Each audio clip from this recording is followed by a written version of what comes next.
Now, the cool thing is that if it's something in your class description, you add your level. If it's something outside of your class description, you don't add your level. So you can see where the classes are really important to have a balanced party, right? So if you are a cleric in Castles and Crusades, right?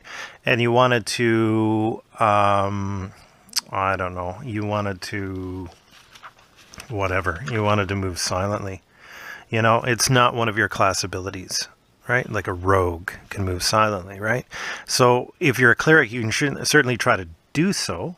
You can give it a shot. The only thing is you're never adding your level because it's not a class ability. You only add level to class abilities, right?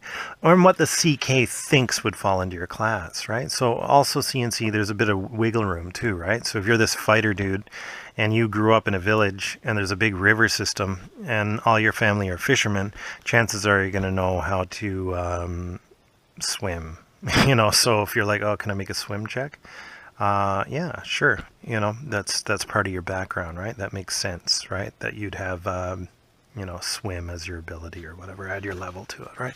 So there's a bit of wiggle room there as well, right? So if it falls in your class, you get to add your level to your die roll. If it doesn't fall within your class, you don't get to add your level to your check. So that siege check can do everything. Build a lean-to. So now you don't have a game where you come in, you go hit, miss, hit, miss, hit, miss. Now you have a game where you're like, okay, I make a siege check and I try to jump up on the table and then lop the guy's head off. You know what I mean? Siege checks can actually come into it. And you can actually roll, oh, I'm really dexterous, so I should be able to do it. Jump on the table, make a siege check, base 12, and, you know, cleave the guy's head off, right? That sort of stuff really comes into it, right? So now you've not only got the siege check that handles virtually everything else aside from hit, miss, whatever you do. Oh, I need to determine whether or not that structure, the stonework looks good. I'll make a siege check. You know, in your racial description as a dwarf, you know a lot about stonework. So, you know, you can make that check, right?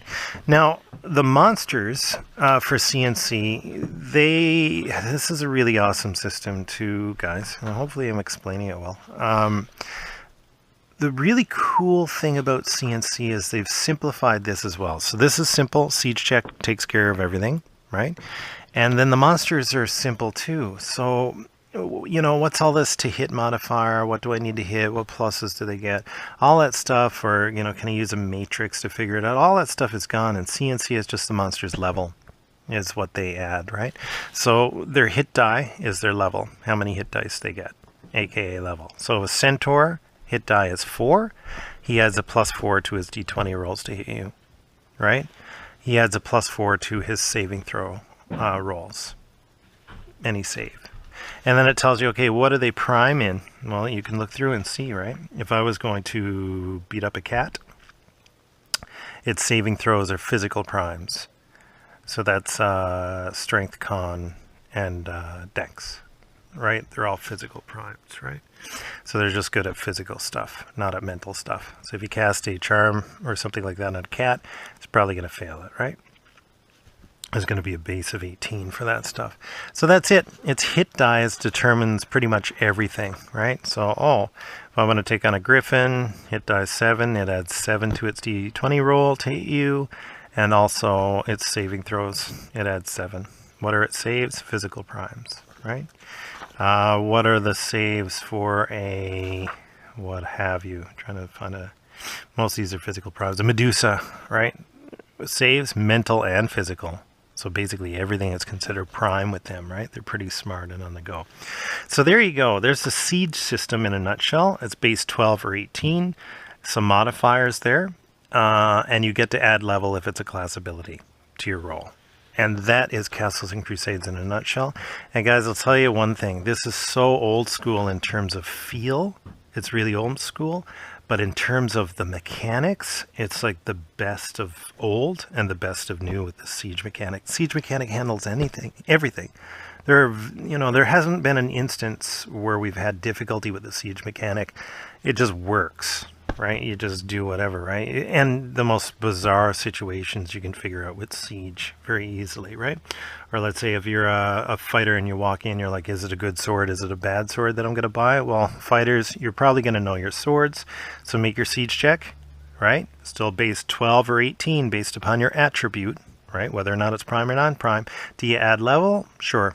Fighter, you know a lot about. You've been commanding soldiers in the field the last few years. Of course you know about swords, whether or not it's going to be a good sword, right?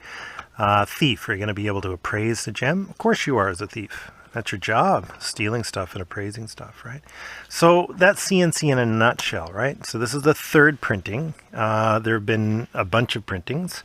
So black and white printings from the first printing all the way up to the fourth printing. And then after the fourth, they went into the color printings, which I own too. But I'm not a fan of color interiors. I don't mind the odd colored, so cool, right? Even the weapon descriptions. I'm not into color interiors at all. I like a color exterior. Inside I like black and white. So that's my choice. So instead of going with the new fangled, color interior stuff, 5th and 6th printing, I went with this. This was an option. And this is a flip book. So essentially you got black and white, nice large text, right? Beautiful pictures too, right? So with the 5th and 6th printings, they basically added some stuff to it, right? So, they revamped the Barbarian. So in this one, the Barbarian was more like a, kind of like a goth, maybe, or something like that. Kind of like a historical Barbarian. I'll show you his picture, very much historically kind of accurate-ish Barbarian, Constitution Prime. Whereas in here, this Barbarian is clearly modeled after, literature like Conan the Barbarian, that sort of stuff. Just awesome Barbarian, kind of like Unearthed Arcana-ish Barbarian. And, there are new illusionist spells and blah, blah, blah in this book, right? But you flip it over, and there's the monster and treasure, right? All in black and white. And I'm a black and white fan, right? So that's mainly it. There's not much difference between the printings. They did add, add spells and stuff like that, but you can get away with almost any printing, except for the Barbarian change. So CNC is fantastic. Now they added another book, Haruni. I'm going to get this now if I have it ready. And if I don't, I won't. I'll put you down in front of this book. Okay, the other item is the Castle Keeper's Guide, which kind of reminds me of the old AD&D DM's Guide. And it is black and white for the older edition, which is what I like. Guys, this is chocked full. You can see the size of the text here. Text is pretty small, and the book is really big. Right, so there's a lot of stuff in there, and that's if just you want to expand your game, right? So if you want, people want to build their castles, or they want to find out what happens at level 18 for their characters, how to build worlds, weather patterns, and hirelings, and constructing, all sorts of stuff in here, carrying capacity of vessels, sea warfare, all that stuff that you'd want to do, right? Overland travel, blah, blah, blah. And also how to tweak your game if you wanted to do a bit of sci-fi, if you wanted to do whatever, or if, how long it takes for your rope to get so frayed that you can't use it anymore.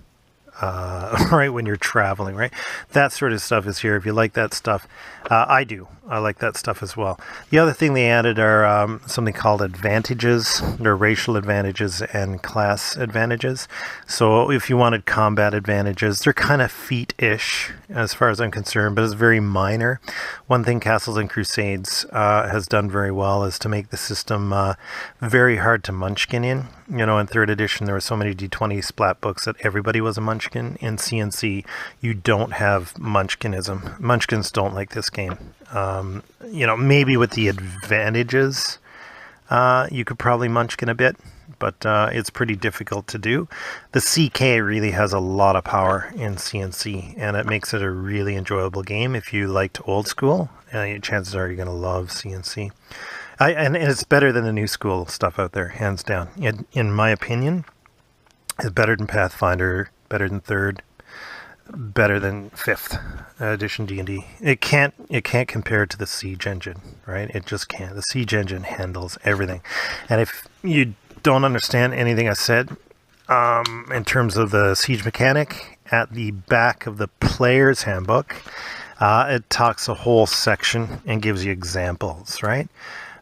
You know, a dwarf has a natural racial ability to detect unsafe walls. A human wizard does not, right? In terms of siege, right? And how to use it, right? Types of saving throws. So siege is just quick. It's so quick, right? You know, quick system, guys. It's my favorite. So if you have any questions, post down below. And that's it. RPG Rider out.